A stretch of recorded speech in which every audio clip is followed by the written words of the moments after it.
From the New York Times, I'm Michael Barbaro. This is The Daily.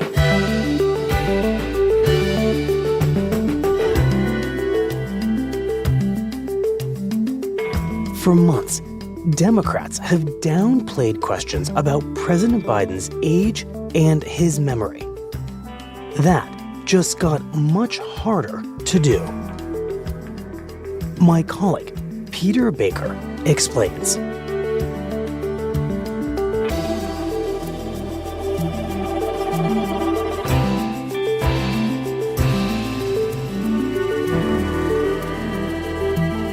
It's Wednesday, February 14th.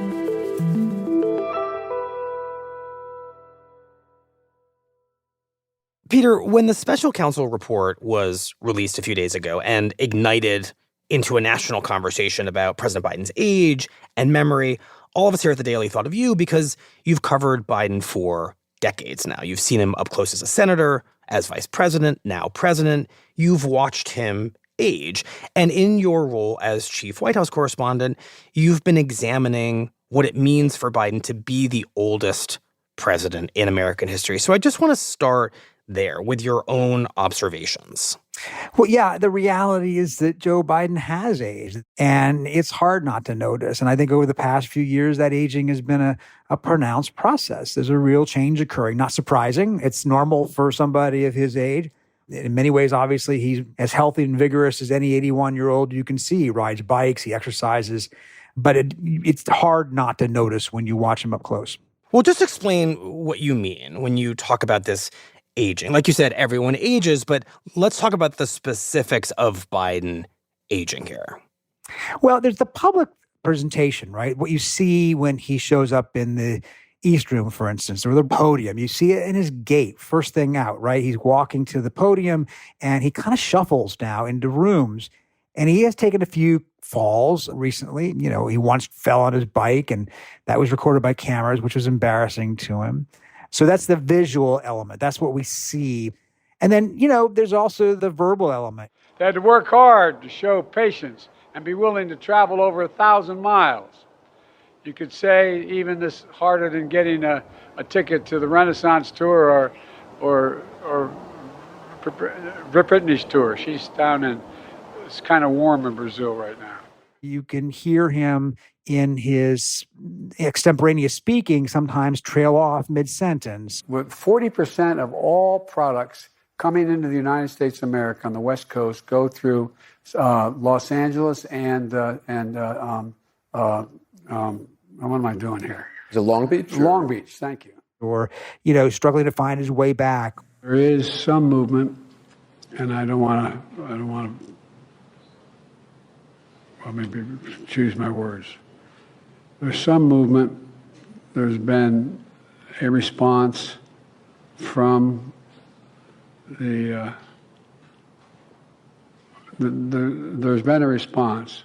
Again, that's not unusual for somebody of his age, but it comes across more pronounced when you're president of the United States and the cameras are on you so intensely. Right.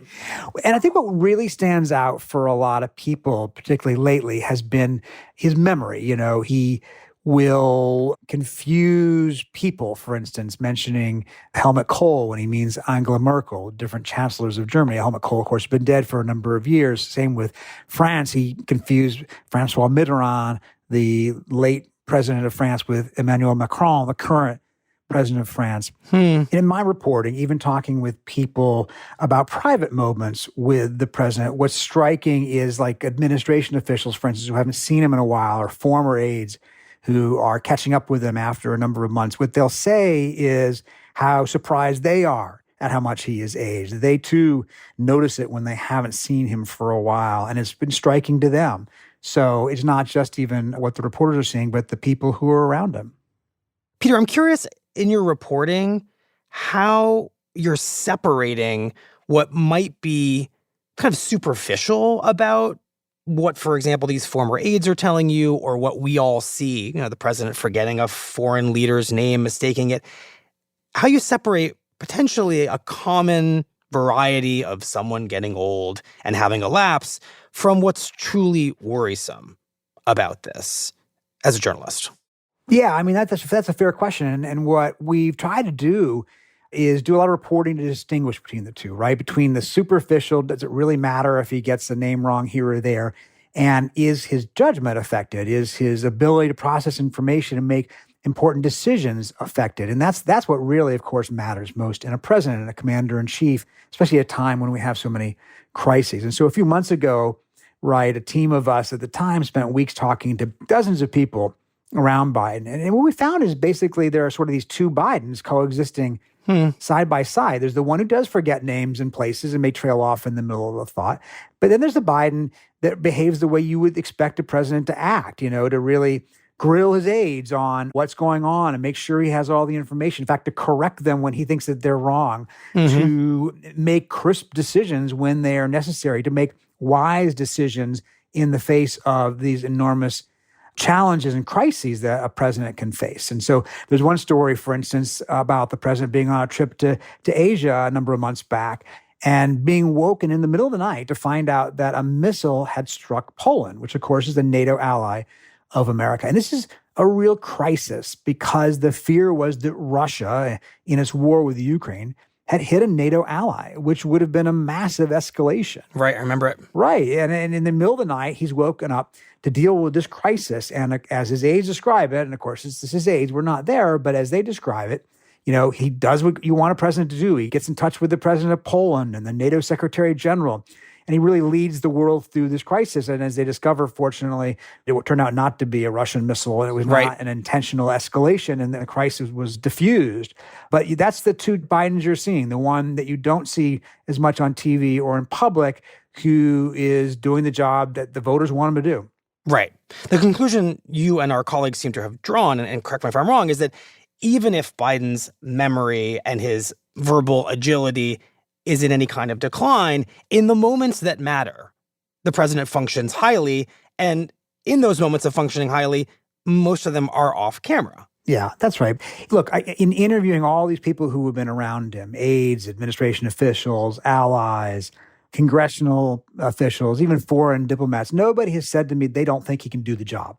Nobody said that they think that the issues that trouble a lot of Americans about his appearance or his clear aging have affected his capacity to make the decisions that you would want a president to make. Now, what a lot of people do have concern about, including some people around him, is, where this could lead. If he's able to make these decisions in the way he does now, that's one thing. What will it be like a year from now? Or if he wins another election 5 years from now? He would be 86 at the end of a second term. And that's the question I think a lot of voters are going to ask. Right. So even those around him who are quick to tell you there's no problem with President Biden's ability to function in this job, period, say, but if you're asking us what will it look like in 4 years and a second term, there's some pause there. At least among some of them, right? There are a lot of people in the administration who will, in a, candid moment, maybe over a glass of wine at night or when they're certainly not on the record, then you would hear from some administration officials anyway, this concern about what things may be like in a year or especially 5 years. And they understand, just like a lot of Americans do, that a lot can happen between now and then. But at the same time, of course, it's a binary choice. The other candidate here is not exactly a younger generation. That's Donald Trump. He's 77, and he has his own public memory lapses and confusion over issues and names. Have weaponized law enforcement to arrest their leading political opponent, and leading by a lot, including Obama. I'll tell you what, you take a look at Obama and take a look at some of the things that he's done. This is the same thing. The country is very divided. And we did with Obama. We won an election that everyone said couldn't be won. And all kinds of other, things he says that seem to indicate cognitive issues with age. We have a man who is totally corrupt and the worst president in the history of our country, who is cognitively impaired, in no condition to lead, and is now in charge of dealing with Russia and possible nuclear war. Just think of it. We would be in World War II. The difference is, of course, that Trump speaks with such bombastic energy that it sort of conveys something different. And the polls show that while a lot of Americans are also concerned about Trump's age, And he also would be the oldest president in history if he wins and finishes a 4-year term.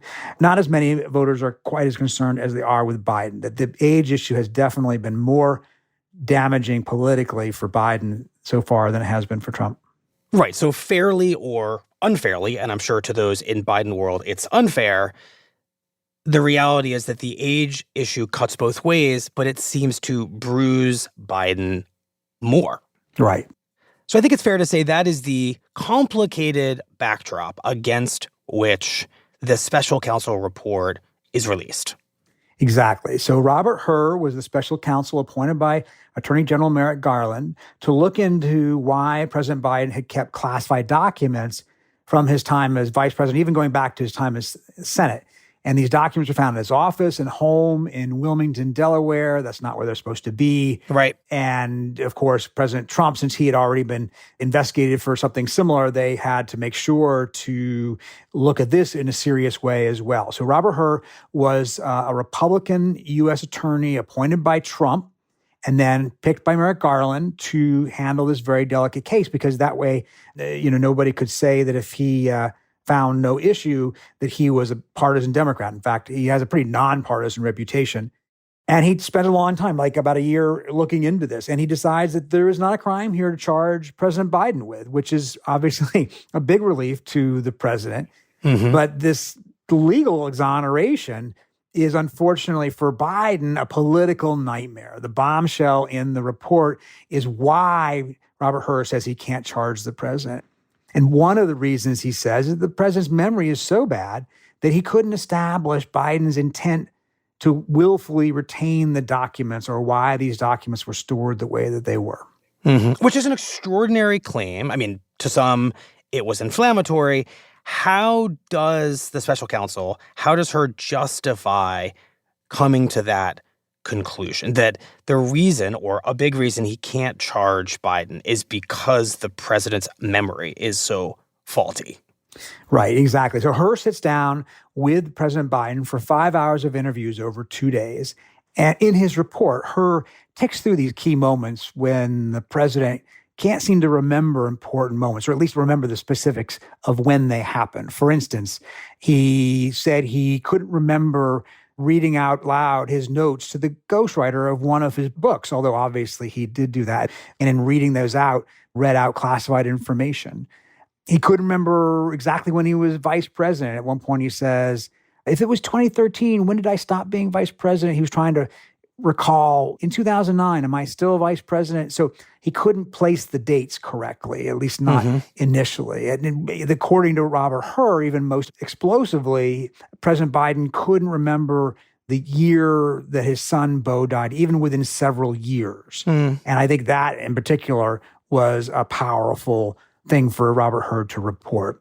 So in the end, Hur writes in his report, quote, a jury would not convict him because he seems like a well-meaning elderly man with memory problems. Right.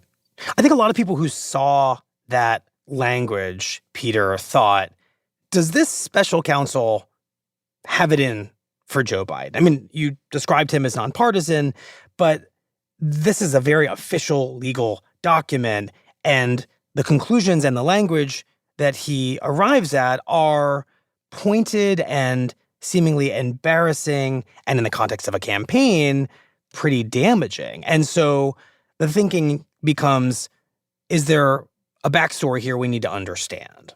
Right. Yeah, that's a fair question. And after all, the special counsel was tasked with looking into mishandling classified documents, not the president's mental acuity. But, for Robert Hur, he felt the need to justify his decision not to bring criminal charges.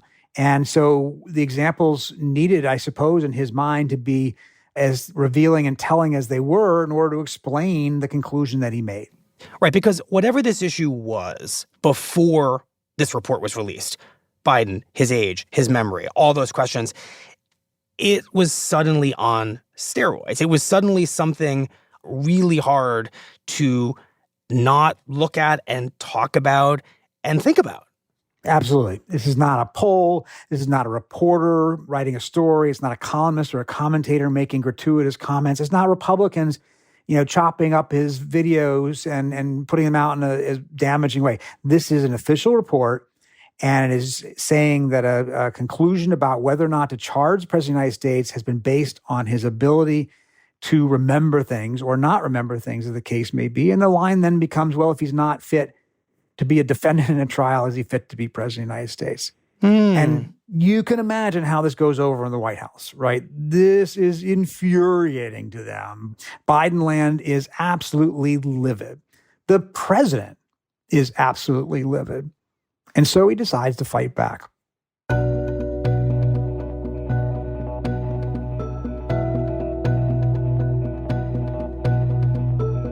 We'll be right back.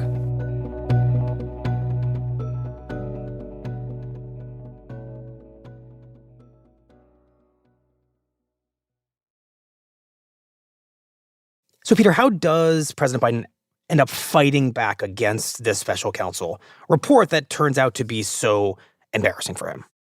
Well, on Thursday night, just a few hours after the report comes out, and without any real notice to the White House press corps, the president's staff announces that he's going to make a statement. As you know, the special counsel released his findings today about their look into my handling of classified documents. And at first, he looks like he's taking a victory lap. I was pleased to see he reached a firm conclusion that no charges should be brought against me in this case. He's talking about how he has been exonerated, and that is, in fact, still the bottom line of this report. The special counsel acknowledged I cooperated completely. He talks about how this, exhaustive investigation included very long interviews in moments of intense pressure. I went forward with a 5-hour in-person interview over 2 days on October the 8th and 9th of last year, even though Israel had just been attacked by Hamas on the 7th, and I was very occupied. And he cited the special counsel's own statements praising him for his cooperation, which, of course, is in great contrast to former President Trump, right, who's charged with trying to literally obstruct government officials who are seeking classified documents back. In addition, I know there's some attention paid to some language in the report about my recollection of events. But then the president goes on the attack. There's even reference that I don't remember when my son died. How in the hell dare he raise that? And specifically, Biden mentions the part of the report that says he couldn't remember when his son died. And at this point, you see the anger, especially in his face, and he's kind of gritting his teeth almost as he's responding. Frankly, when I was asked the question, I thought to myself, it wasn't any of their damn business. Right. He's angry, but he's not denying any of Her's claims about memory lapses. No, he's not denying any of the very specific things that Her is saying. He's most upset that it suggests that he doesn't remember his son's death. And of course he remembers his son's death. That was one of the most searing moments of his life. Robert Her wasn't saying he didn't remember that. Robert Her was saying he didn't remember the date. Right. But for President Biden, it was a step too far. It was an inflammatory thing to say. Their task was to make a decision about whether to move forward with charges in this case. That's their decision to make. That's the counsel's decision to make. That's his job. And they decided not to move forward. For any extraneous commentary, they don't know what they're talking about. It has no place in this report. The bottom line is the matter is now closed. I'm going to continue what I've always focused on, my job of being President of the United States of America. Now, thank you, and I'll take some questions. And then there's a feisty question and answer session with the White House press corps on all these issues. Right. President Biden, something the special counsel said in his report is that one of the reasons you were not charged is because, in his description, you are a well-meaning elderly man with a poor memory. I'm well-meaning, and I'm an elderly man, and I know what the hell I'm doing. I've been president. Most dramatically, he has his back and forth with a Fox News reporter, Peter Ducey, who asks him, can you continue? Put this country back on its feet. I don't need his recommendation. It's How totally bad is your memory, and can you continue as president? My memory is so bad, I let you speak. Biden pushes it back on him, saying, my memory's so bad, I let you speak. And I think that was an effective moment for Biden to kind of turn the question back around. Right. And so this is almost a very effective moment of political performance until it's not. Yeah, he's so close. Thank you all very, very much. He's walking out the door. He has said what he wants to say, but he hears a question about Gaza.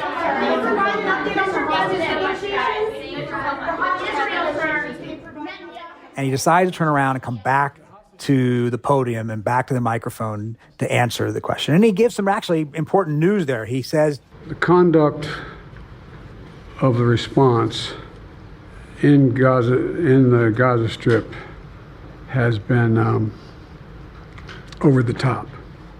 that Israel's response in Gaza was over the top. That was much sharper than he has said before. But then he makes a mistake. The president of Mexico, Sisi, did not want to open up the gate to allow humanitarian material to get in. I talked to him. He says the president of Mexico when he means the president of Egypt.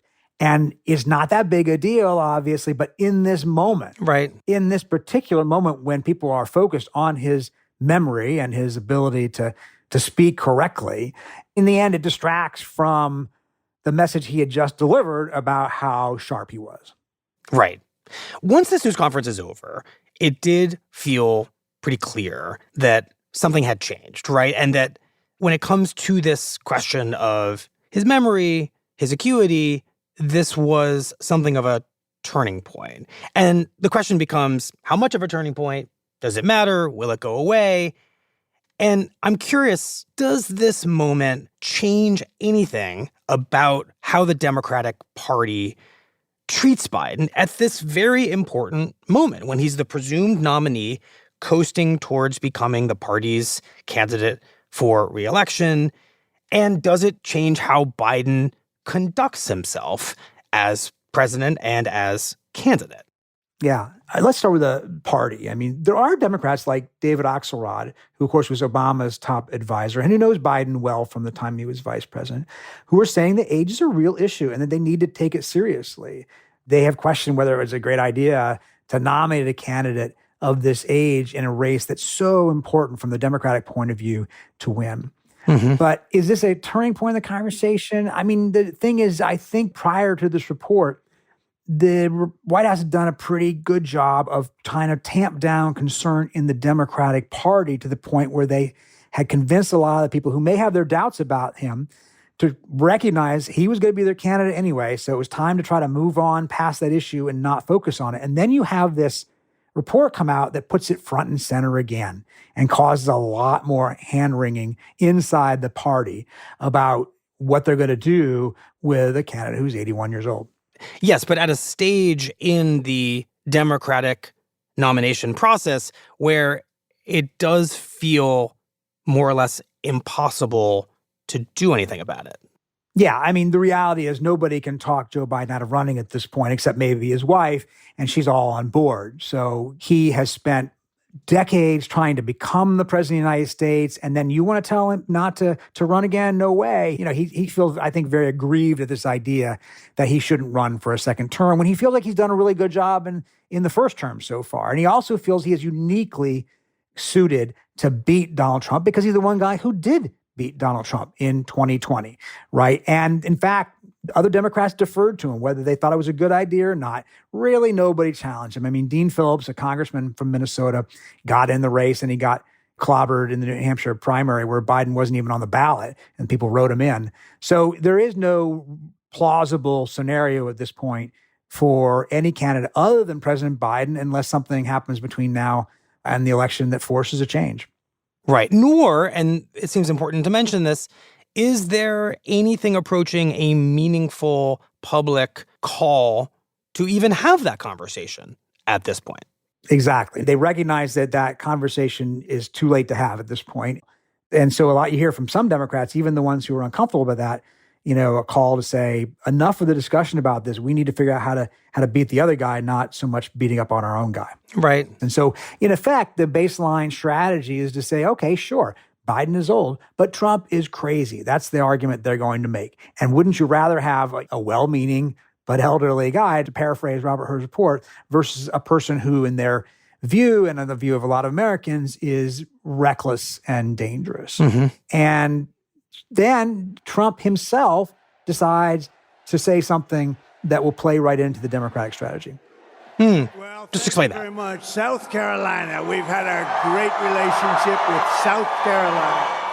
Thank you. So he's in South Carolina at a rally on Saturday, just 2 days after the Her report comes out. And he's talking about NATO and how NATO members should be spending more on their military, and he's been pushing them to do it. And he recounts a story where he says, anyway, a NATO ally once asked him, Well, sir, if we don't pay and we're attacked by Russia, will you protect us? I said, you didn't pay? You're delinquent? if we don't pay and we're attacked by Russia, will you protect us? And he says, no. No, I would not protect you. In fact, I would encourage them to do whatever the hell they want. You got to pay. You got to pay your bills. Not only would I not protect you, he says, he would encourage the Russians to do whatever the hell they want. In other words, he would encourage an enemy to attack America's own treaty allies. Well, most politicians have said to that, yes, we will protect you under any circumstance. Well, then they're never paying up. Right. And suddenly, the question of Biden's age is no longer the central story of the moment, and it's put in a very different perspective. It absolutely is, right? Exactly. It's not just that he changes the subject, which is important and helpful to the Biden camp. It's that he helps the Biden people reframe the age question to say, which is more important to you? Somebody who, forgets a name or can't summon a date, or somebody who would completely undermine the entire international order as we have known it for generations. And from their viewpoint, this helps put the age question in perspective. Mm-hmm. But I think what's ultimately so fascinating about this moment is the reality that Biden, those around him, the Democratic Party, arguably have made the choice in this election perhaps more complicated than it ever really needed to be. If you think that Trump is a unique threat, and so many Democrats argue that, so many Democratic leaders argue that, then you have the hard but necessary debate about whether the 81-year-old president, Joe Biden, should be the nominee, whether it makes sense, whether it creates the strongest possible chances for victory. And Democrats didn't do that. They didn't. They just pretty much went through the motions to renominate Biden. So how do you think about that? Yeah, I think that's a very interesting question, an important question. The party didn't really have that conversation in an open way. They deferred to the incumbent president because he wanted to run again. And because they thought, at least at one point, that his argument that he was the one person who could beat Trump would be the safest pair of hands in a way. But the polls show he's not. The polls show that he's running even or even behind former President Trump. And he, in fact, is not a guarantee to win in 2024. Right. In other words, the party made a risky bet when their argument is that the risk on the other side is intolerable. And to that point, Peter, how does the president, those around him, the party plan for a 10-month-long campaign now where eyes are trained on the question of Biden, his age, his acuity, and what do we understand to be their strategy for making the most of a pretty tricky situation? Yeah, there's actually a lot of debate and tension about this within Biden world. There are those who want to protect him, make sure that he doesn't have too many opportunities to make mistakes that would embarrass him. And there are those around him. There are people in the White House and the administration I hear say, let him loose, put him out there, and he will do fine. Most broadly, though, I think the broad strategy is they're just going to have to gut it out. There's no chance of changing candidates at this point, so just live with it. Make the contrast with former President Trump. Make the argument that you've got two old men, both of whom have their issues about age, but that one of them is a responsible actor and the other's not. And the question is, will they be able to make that case to the American public, and will the American public buy it? Well, Peter, thank you very much. Thank you, Michael. Great talking to you. We'll be right back.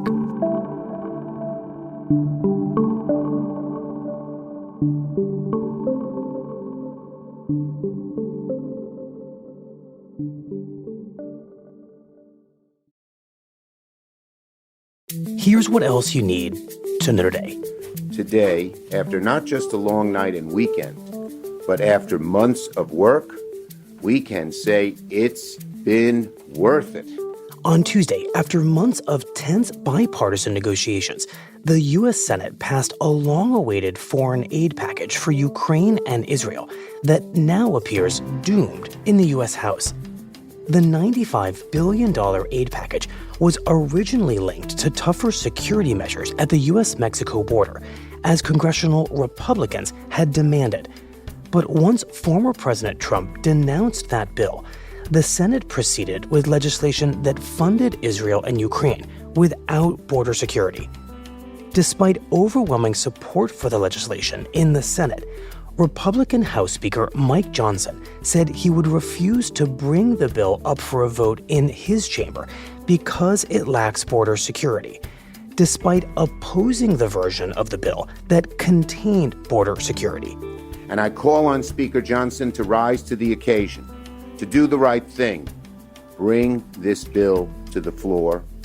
In a speech on Tuesday, Democratic Senate Majority Leader Chuck Schumer pleaded with Johnson to change his mind. It is clear that if that bill is brought to the floor, our bill is brought to the floor, it will pass. And on this vote, the yeas are 214 and the nays are 213. The resolution is adopted. House Republicans have impeached the Secretary of Homeland Security after trying and failing to do so last week. Republicans have shown no evidence that the Secretary, Alejandro Mayorkas, has committed any constitutional crimes, but instead based their impeachment on objections to his policies, which they say have failed to secure the border.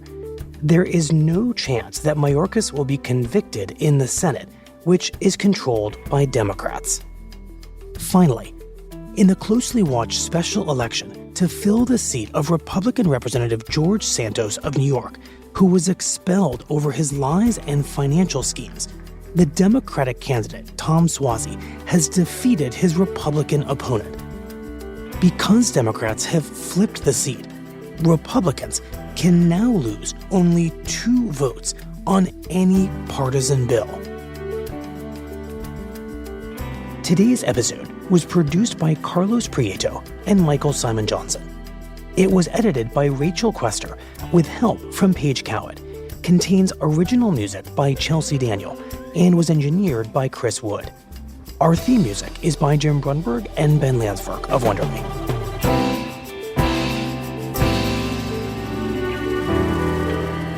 That's it for the Daily. I'm Michael Barbaro. See you tomorrow.